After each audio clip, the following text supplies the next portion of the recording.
অনুপ্রিয়র আরেক নাম আমাদের এই দিনাজপুর শহর, তার সাথে আছে আমাদের আরো ভালোবাসার অনেক জীবন। এখানে আছে আরো আমাদের ভালোবাসার ঈদগাহ মাঠ, তার নাম রেখেছে মানুষ দিনাজপুর বড় মাঠ।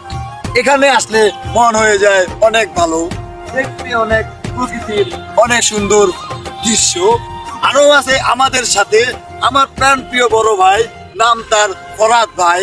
আমরা এসেছি আমাদের জায়দা এন্টারপ্রাইজের গাড়ি নিয়ে বিআরটিতে, তাই ভাবলাম আমরাও দর্শন করে যাই আমাদের এই দিনাজপুর ঈদগাহ মাঠে। তার সাথে পাশেই আছে আমাদের দিনাজপুর জেলখানা, আরো আছে আমাদের দিনাজপুরে অনেক কিছু। তাই আরো বলি ভাই, চলে আসেন সকলে আমাদের ভালোবাসা নিতে ঐতিহ্যবাহী দিনাজপুরে। আমাদের ভালোবাসার কমতি থাকবে না, বলে যাই আপনাদেরকে। যদি ভালোবাসার কমতি থাকে তবে মাফ করে দিন আমাদের সকলকে।